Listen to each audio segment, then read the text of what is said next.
Welcome to Vibrant. నేను మీ Shivani. Comedian Harsha తాజాగా share చేసిన ఒక పోస్ట్ చూస్తే అందరికీ ఒక అనుమానం కలుగుతుంది. హర్షకి ఏమైంది, ఎందుకు ఇలా మాట్లాడుతున్నాడు, ఏం జరిగి ఉంటుంది అసలు అనేలాగా ప్రశ్నలు వస్తున్నాయి. విడాకులు తీసుకుంటున్నావా బ్రో అంటూ నెటిజన్లు అందరు కూడా ఆరాలు తీయడం స్టార్ట్ చేశారు. అయితే కమీడియన్ హర్ష ఆ పోస్ట్ సీరియస్గా వేయలేదు అని, కొటేషన్ కోసం మాత్రమే వేసినట్టుగా కూడా మనకు కనిపిస్తోంది. అంత సీరియస్ మ్యాటర్ అయితే కాదని అర్థమవుతుంది. ఇక సోషల్ మీడియాలో సెలబ్రిటీలు వేసే పోస్టులు బాగానే వైరల్ అవుతూ ఉంటాయి ఇప్పుడు. ఇక ఈ మధ్య సెలబ్రిటీల పర్సనల్ వ్యవహారాల అన్నిటినీ కూడా సోషల్ మీడియా ద్వారానే అందరికీ కూడా బాగా తెలుస్తున్నాయి. వీళ్ళ పెళ్లిళ్ళు, విడాకుల వ్యవహారాలు అయితే నెట్టింట్లో ప్రకటిస్తూనే ఉన్నారు వీళ్ళందరూ. ఇక విడాకులు తీసుకునే ముందు అయితే కొన్ని హింట్లు కూడా ఇస్తూ ఉంటారు ఆడియన్స్ కి.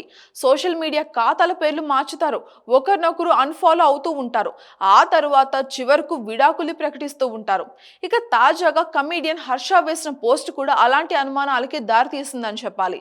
జీవితం అనేది రోలర్ కోస్టర్ రైడ్ లాగా ఉంటుంది.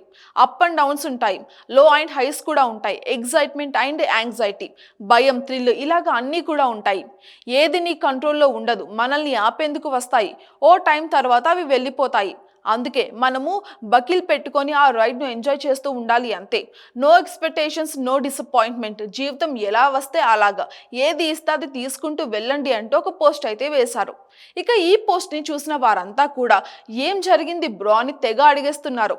ఇలాగా సడన్గా పోస్ట్ చూసి డివోర్స్ అయ్యి ఉంటుందని అనుకుంటున్నారు మరికొంతమంది. కానీ ఇది క్యాజువల్గా చేసిన పోస్ట్ అయ్యి ఉంటుందని చాలా మంది కామెంట్లు కూడా పెడుతున్నారు. ఏది ఏమైనా కూడా హర్ష మాత్రం ఇలాగ ఒక మోటివేషనల్ స్పీకర్ లాగా పెట్టిన పోస్ట్ మాత్రం పెద్ద చర్చకు దారితీసింది. కమీడియన్ గానే కాకుండా హర్ష మెయిన్ లీడ్ గాను కూడా ట్రై చేస్తున్నాడు. సుందరం మాస్టర్ సినిమా అందరినీ బాగా ఆకట్టుకుంది. మెయిన్ లీడ్గా హర్ష నటన, కామెడీ అందరినీ బాగా ఆకట్టుకున్నాయనే చెప్పాలి. ఇక ఇప్పుడు కమీడియన్గా హర్షకు మంచి ఆఫర్లు అయితే వస్తున్నాయి. హర్ష చెముడు అక్షరాకు పెళ్లి అయితే 2 ఏళ్లకు పైగానే అవుతుంది. ఇక ఇప్పుడు ఇలాంటి రూమర్లతో ఈ జంట వార్తల్లో నిలుస్తుంది. మరి హర్ష ఇలాంటివి ఎందుకు పోస్ట్ చేశాడనేది మాత్రం తెలియడం లేదు. For more updates subscribe to Vibrant.